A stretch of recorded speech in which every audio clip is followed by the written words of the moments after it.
¿cierto? Pero ¿qué pasa? Por más que le pongamos más amor, Se va a notar.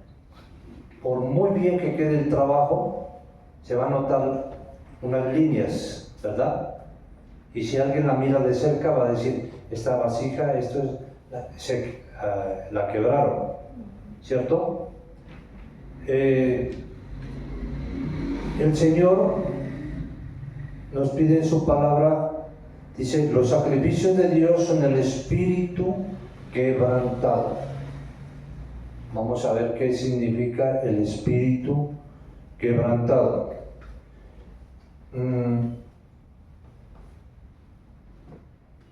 Dios quiere del hombre un espíritu, una voluntad quebrantada para poder sustituirlos en la suya. ¿Por qué? Porque la voluntad del hombre es la única cosa en su creación de la cual no puede valerse, pues ha sido corrompida sin remedio por nuestro pecado. El Señor siempre nos pide y nos va a pedir que nosotros lleguemos a Él con un espíritu quebrantado. O sea, un espíritu quebrantado significa, en primer lugar, arrepentidos de nuestros pecados, ¿cierto? Para que haya quebrantamiento en nuestro corazón debe haber arrepentimiento. Entonces, cuando nosotros, porque amamos a ese Dios, porque lo reconocemos, porque lo amamos, lo respetamos, entonces nosotros llegamos y nos arrepentimos. Hay veces que nosotros, yo creo que a todos nos ha pasado que cuando le pedimos perdón por alguna falta que hemos cometido, el Espíritu Santo nos toca y nos quebranta, ¿verdad? Nos quebranta y nos hace llorar. Llegamos al punto que nosotros con lágrimas en los ojos, inclusive a veces podemos estar sentados y es tanto el quebrantamiento en nuestro corazón que nos doblamos rodillas, nos arrodillamos y le pedimos perdón al Señor. Y eso es lo que el Señor pide, ¿sí? En la palabra de Dios dice, humillaos ante mí, ¿sí? Pero no es una humillación de la de personas del mundo, que humillan para hacer sentir mal a la persona, ¿sí? Para, como se dice, por debajearla, para humillarla, para hacerla sentir mal. No, la humillación con Dios es para que Él nos exalte luego, porque nosotros primero lo exaltamos a Él y Él, al ver nuestro arrepentimiento, al ver que no tenemos orgullo en nuestros corazones, entonces Él luego nos exalta a nosotros. Amén. Leamos todos, dice 51:10. Dice, crea en mí, oh Dios, un corazón limpio y renueva un espíritu recto dentro de mí. Nosotros siempre deberíamos, cuando oremos, pedirle esto al Señor, que nos dé un corazón limpio. Un corazón limpio, ¿cómo? Quitando nuestro orgullo. El yo, ¿no? El yo finito que tenemos, que hay veces que hace que nosotros no nos quebrantemos, que hace que nosotros no nos humillemos delante de Dios, porque prevalece el orgullo. Y renueva un espíritu recto dentro de mí. Dice, vamos al 13, dice, entonces enseñaré a los transgresores tus caminos y los pecadores se convertirán a ti. Qué palabra tan bonita esta. Entonces enseñaré a los transgresores tus caminos. Entonces, si yo tengo un espíritu quebrantado, si yo tengo un corazón dispuesto para Dios y recibí el perdón de Él, ¿sí? La unción del Espíritu Santo, entonces yo ya estoy apto para poder yo enseñar a los transgresores sus caminos y los pecadores se convertirán a ti. ¿Por qué? Porque yo Y todos nosotros, su iglesia, pasamos por eso. Nosotros antes éramos transgresores. ¿Por qué? Porque nos hablaban del Señor y nosotros hacíamos caso omiso. Lo que hablaba antes del yo finito, primero yo, segundo yo, tercero yo y Dios luego, o cuando yo lo necesite, o lo que hacíamos antes, ¿no? Una persinada al salir y lo hacíamos ni siquiera por darle la gloria a Dios, sino para que nos ayude. Nos persinábamos era para que nos vaya bien y nos libre de peligro. Pero en ninguna parte había exaltación, en ninguna parte había un corazón contrito, dispuesto a humillarse. Cuando nosotros nos humillamos delante de Dios, pidiéndole perdón, Él perdonó nuestros pecados y nos hizo criaturas nuevas. Como dice la palabra, creados en Cristo Jesús para cosas nuevas. Las cosas viejas, dice, que ya pasaron. Entonces nosotros ya dejamos de ser hombre viejo. Ahora somos hombres nuevos, sacerdocios santos, dice la palabra, ¿no? Escogidos por Dios para predicar la palabra, el Evangelio. Dice en el 15, leamos: Señor, abre mis labios y publicará mi boca tu alabanza.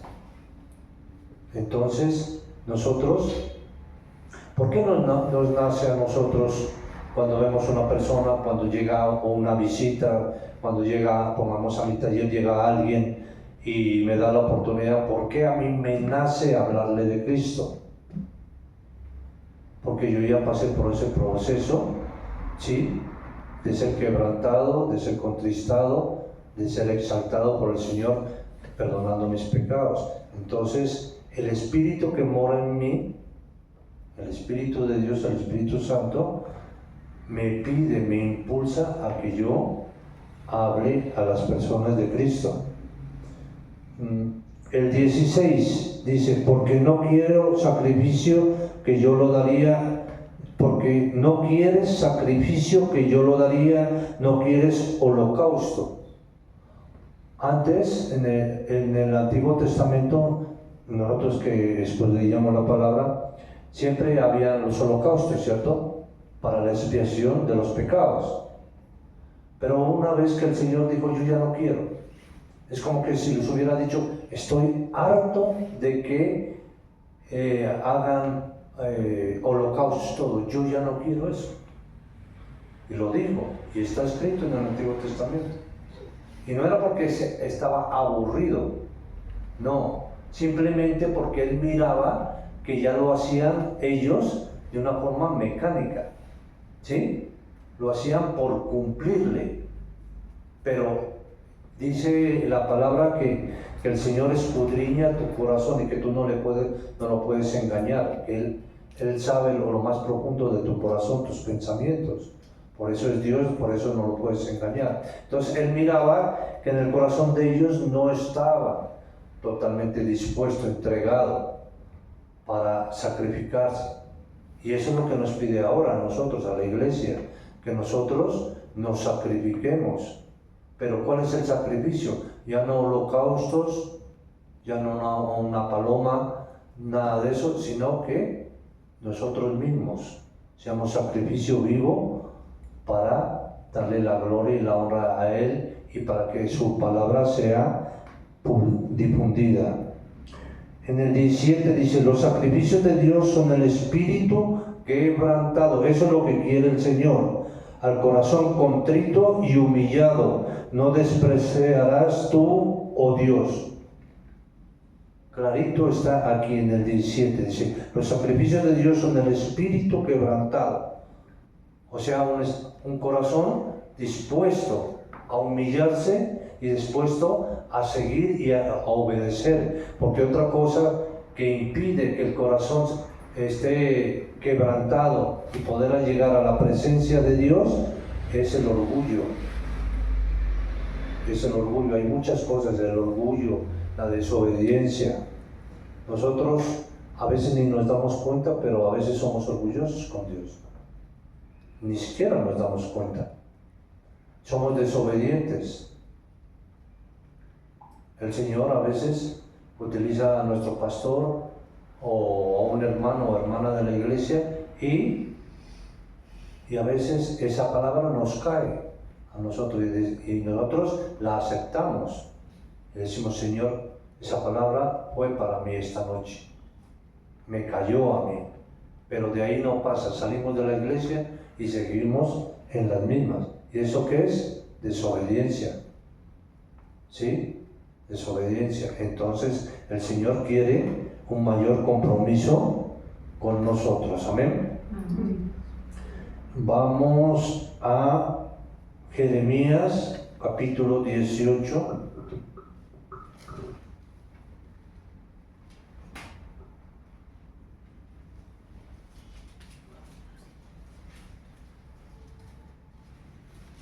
Jeremías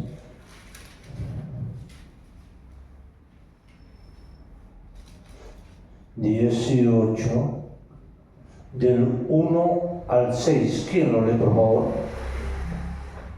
Palabra de Jehová que vino a Jeremías diciendo: Levántate y vete a casa del alfarero, y allí te haré oír mis palabras. Y descendí a casa del alfarero, y he aquí que él trabajaba sobre la rueda, y la vasija de barro que él hacía se echó a perder en su mano, y volvió y la hizo otra vasija, según le pareció mejor hacerlo. Entonces vino a mí palabra de Jehová diciendo: ¿No podré yo hacer de vosotros como este alfarero, oh casa de Israel? Dice Jehová. He aquí que como el barro en la mano del alfarero, así sois vosotros en mi mano, oh casa de Israel. Ahí está clarita la palabra, ¿no? Nosotros en las manos de Dios somos barro, ¿cierto? Y dice, en otra parte de la palabra dice, ¿será que el barro puede decirle al alfarero, no, yo no quiero que me hagas así, yo no quiero que me hagas vasija, yo quiero que me hagas un vaso?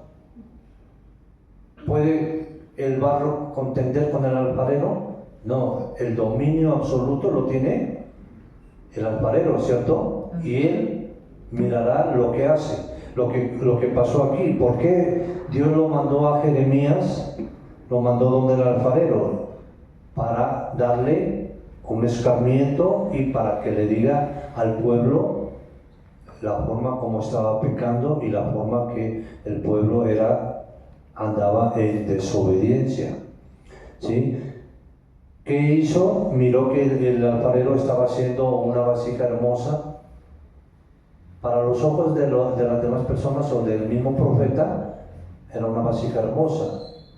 Pero de repente, cuando Jeremías creyó que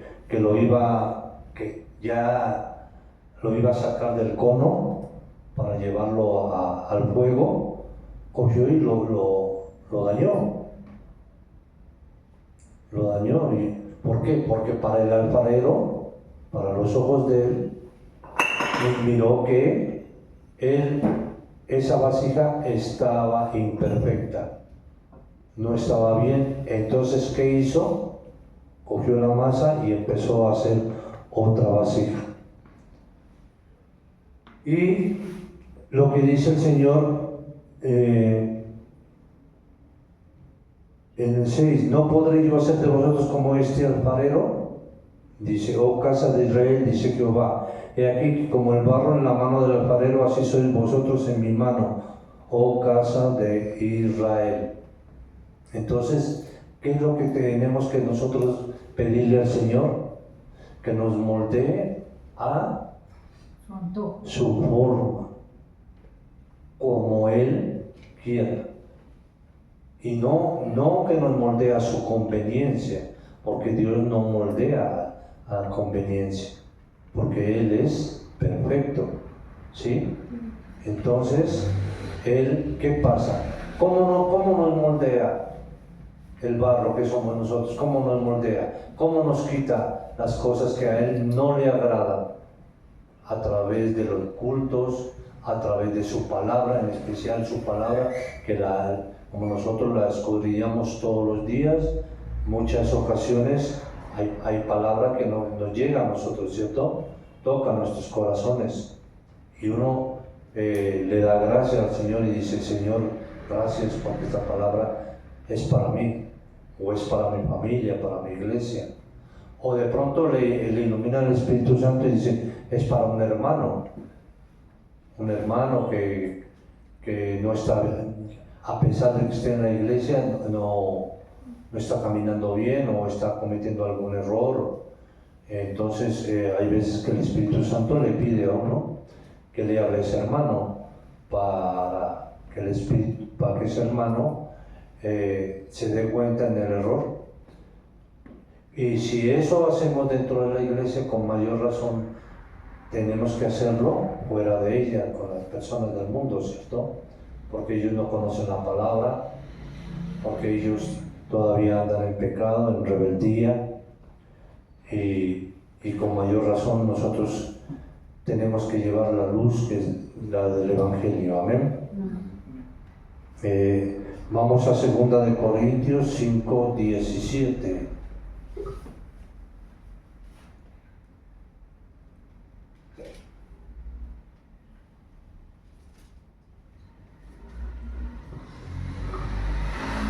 ¿Alguien que lo lea? De modo que si alguno está en Cristo, nueva criatura es. Las cosas viejas pasaron, y aquí todas son hechas nuevas. Amén, gloria a Dios. De modo que las cosas viejas pasaron. Nuestro yo, el viejo hombre, lo que yo decía, sí, pasó, quedó atrás. Hay mucha gente que no se desprende de las cosas que le pasaron, y si son malas, son negativas, de una traición, un robo, un maltrato, de pronto de sus mismos padres cuando fue niño, todo eso, ¿qué hace? Esclavizar a la persona. ¿Pero por qué? Porque esa persona no quiere soltar ese pasado. Y el Señor, ¿qué dice? Cógete de mi mano y no mires hacia atrás, porque yo tengo una vida mejor, pero es hacia adelante, es conmigo. Por eso Él dice: yo soy el camino, la verdad y la vida, ¿cierto? Él te está invitando a que tú dejes el hombre viejo, que dejes todas esas cosas, es que dejes el hombre viejo de esas cosas que humanamente no las puedes dejar, que humanamente no las puedes dejar, que humanamente te duelen, que humanamente están ahí como una espina en tu corazón. Pero el Señor, si tú llegas con un corazón contrito y te entregas a Él y confías en Él cicatrizará todas esas heridas y te hará lo que dice aquí la palabra, una criatura nueva en Él. Amén. Amén. Entonces mirarás de otra forma, mirarás las cosas ya de otra forma. Es tanto que cuando uno recibe a Cristo en su corazón y cuando uno, porque hay una cosa que es verdad, uno se entrega a Cristo, Él lo vuelve a uno una persona nueva, un odre nuevo y todo, pero las cosas que pasaron y todo, uno no es una grabadora para que le borren, o un chip y todo, no, las cosas quedan ahí en la mente.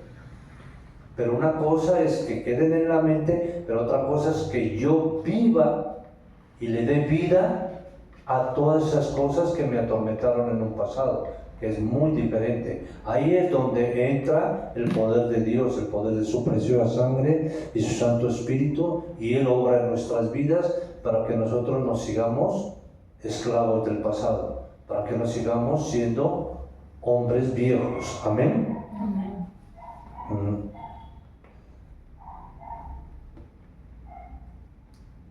Leamos Marcos 1:11.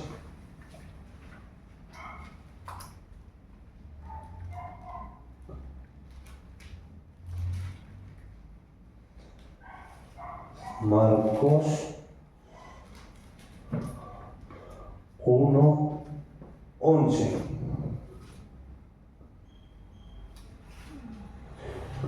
Dice, y vino una voz de los cielos que decía, tú eres mi Hijo amado, en ti tengo complacencia.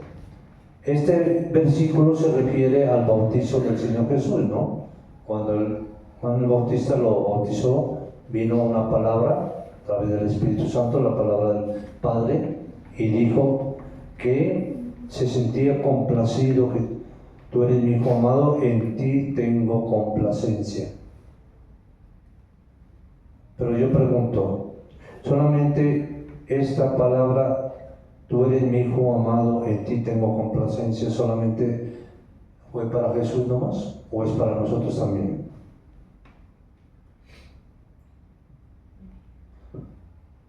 Para nosotros también, porque nosotros somos sus hijos también, ¿cierto? Somos hijos y Él, cuando nosotros obedecemos, cuando nosotros predicamos su palabra, su evangelio, estamos en obediencia, Él se siente complacido también por nosotros, su iglesia. Amén.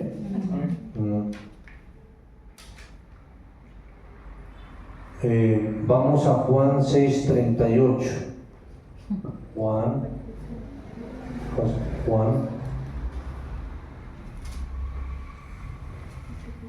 6, capítulo 6, 38. ¿Alguien lo tiene? Porque he descendido del cielo no para hacer mi voluntad, sino la voluntad del que me envió.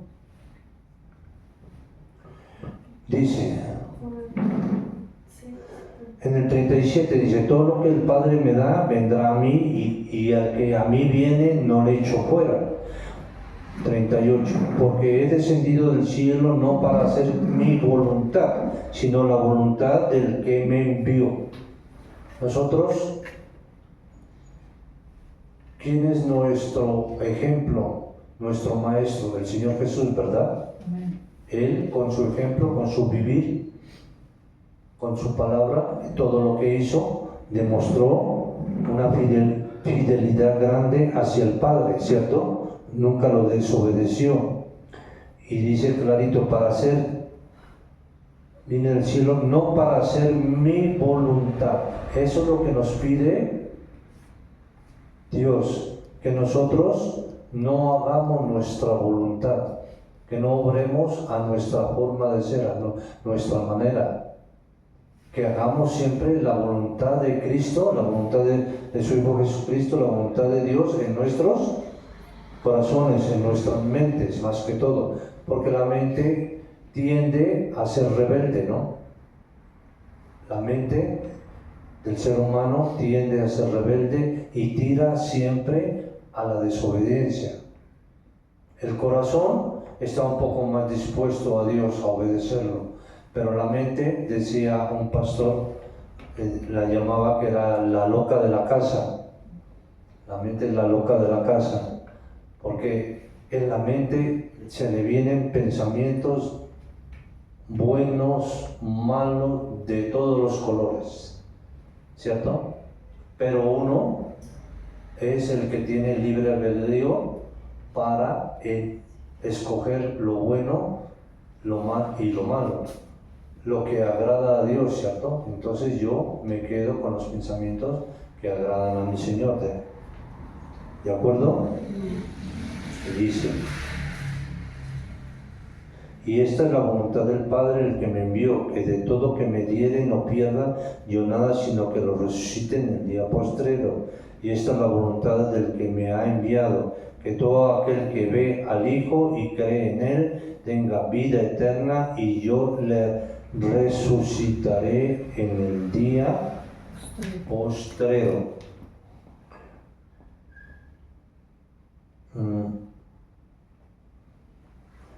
Vamos a Marcos 14:36.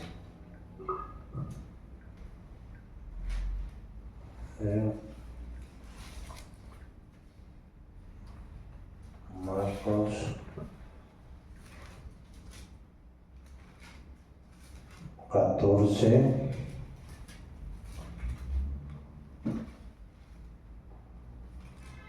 11:36. ¿Alguien lo tiene? Y decía, Abba, Padre, todas las cosas son posibles para ti. Aparta de mí esta copa, mas no lo que yo quiero, sino lo que tú.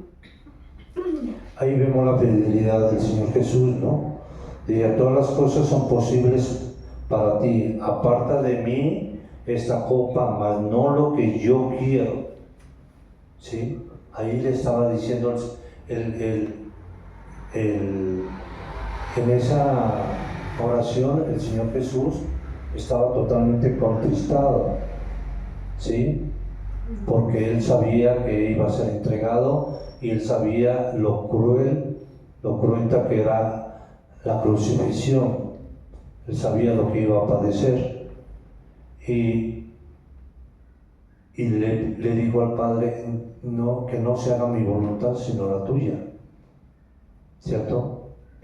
Para decir eso se necesitaba estar totalmente en obediencia, y eso es lo que hizo el Señor Jesús. Siempre Él estuvo en obediencia plena para el Padre, y así nosotros tenemos que hacer con el Señor Jesús, en obediencia en todo lo que nos pida, y para a través de Él, el Señor Jesucristo, darle la gloria y la honra al Señor.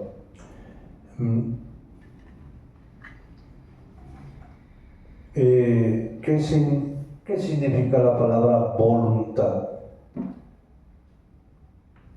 ¿Deseo? ¿Desear algo?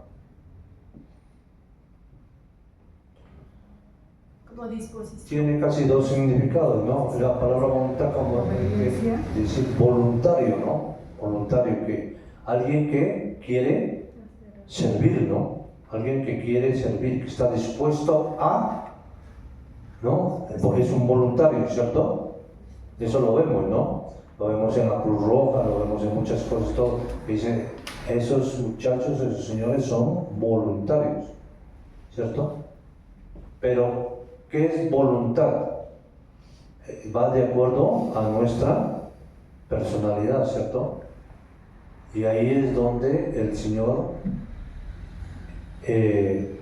entra a un papel importante en nuestras vidas para doblegar nuestra voluntad.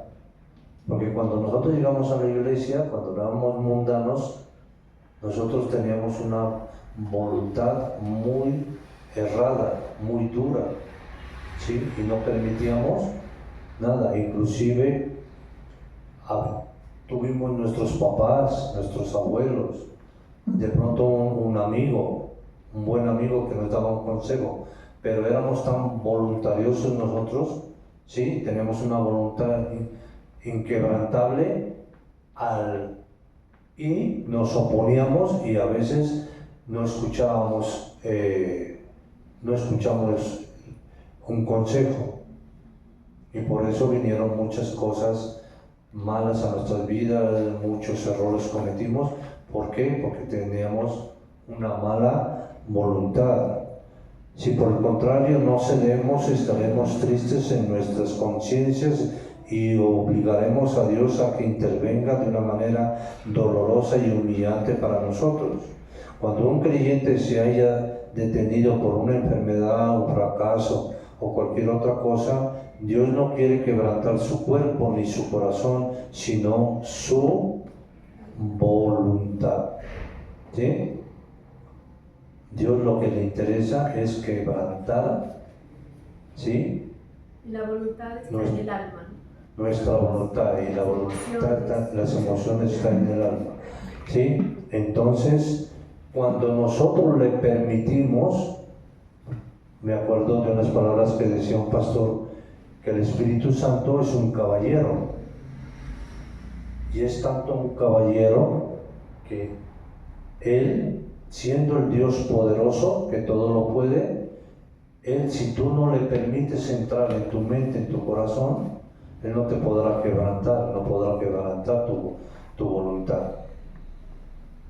Se contristará y se alejará un poco de ti, porque tú no se lo permites. Si tú le permites entrar y todo, entonces Él quebranta, quiebra esa voluntad que no le agrada a Dios. Amén. Por último, vamos a Filipenses 3.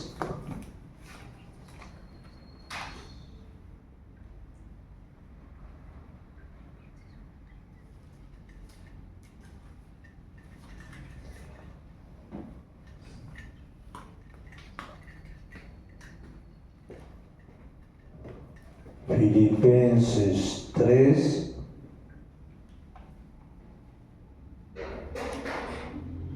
versículo 7. Filipenses 3, versículo 7, y dice: pero cuántas cosas eran para mí ganancia, las he estimado como pérdida por amor de Cristo. ¿Esto quién lo dijo? Pablo. Dice, pero cuántas cosas eran para mí ganancia, las he estimado como pérdida por amor de Cristo. Eso es lo que hicimos nosotros, ¿no? Cuando recibimos a Cristo y todo, nosotros teníamos, porque el enemigo ¿qué hace? Poner el mundo en nuestras manos. Poner todo lo fácil, el pecado, lo pone en nuestras manos, para que escojamos lo que queramos. ¿Sí? A pedir de boca, como se dice. Pero ¿qué hicimos nosotros? Por amor a Cristo, porque renunciamos al pecado y permitimos que Él entrara en nuestras vidas, nosotros renunciamos al pecado y nos constituimos enemigos acérrimos de Satanás. Como Jesús es enemigo acérrimo de Satanás, nosotros, sus hijos, nos volvimos enemigos de Satanás, y Satanás se volvió enemigo nuestro. Satanás ahorita a nosotros nos odia. ¿Y por qué nos odia? Porque nos perdió, porque antes le pertenecíamos a Él. Porque si nosotros hubiéramos muerto, hablo por mí, si yo hubiera muerto en el pecado que yo andaba, mi condenación era total. Nadie me salvaba. Pero vino el Señor Jesús y rescató mi vida. Y por eso yo, en agradecimiento, en amor, en fe, ¿sí?, creí en Él, lo recibí en mi corazón y mi vida cambió. Amén. Y dice en el 8: ciertamente aún estimo todas las cosas como pérdida por la excelencia del conocimiento de Cristo Jesús, mi Señor, por amor del cual he perdido todo y lo tengo por basura para ganar a Cristo. Lo que antes era el deleite del mundo y todo, ahora lo tengo como basura. Para mí eso es basura. ¿Por qué? Porque ya tengo a Cristo en mi corazón. Amén.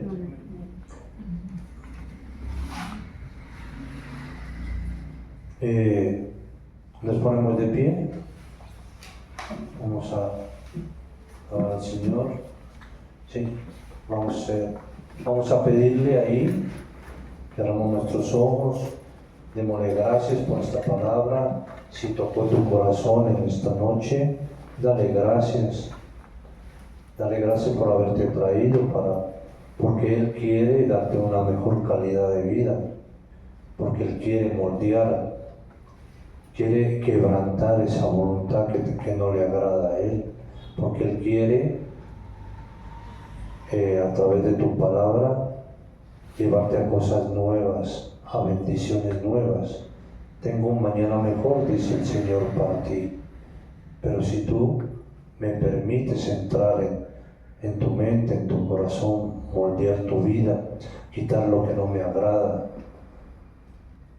Gracias, Señor, en esta noche te damos, Señor, porque a través de tu palabra, Señor, nos has hablado, nos has hecho entender que la verdadera vida es estar contigo, tenerte en nuestros corazones, Señor, seguir tus pasos, no soltarnos de tu mano, Señor. porque tú, como Dios, que eres el principio y el fin, el alfa y la omega, sabes, Señor, el mañana. Y tú tienes un mañana mejor para nosotros como iglesia, para nosotros como en primera persona, para nuestras familias, Señor. Te pedimos, Señor, que así como un día hiciste ese milagro tan grande, Señor, inigualable, Señor, de doblegar nuestra voluntad para que te recibiéramos y seamos salvos, te pedimos, Señor, que esa bendición la hagas con nuestros familiares, porque hay muchos de nuestras familias que tienen, no dejan que tú doblegues su voluntad, Señor, son renuentes, Señor, y te pido que con tu infinita bondad, tu infinita misericordia, llegues a ellos y los bendigas, y en un mañana tú los traigas a tus atrios, a tu iglesia, para que conozcan la verdad y para que su calidad de vida sea mejor en ti, por ti y para ti. Todo esto te lo pedimos en el nombre de Jesús. Amén, amén y amén. Señor, ahora vamos a orar por las ofrendas, Señor. Te damos gracias, Padre amado, Dios Todopoderoso, Señor, por las ofrendas, por los días.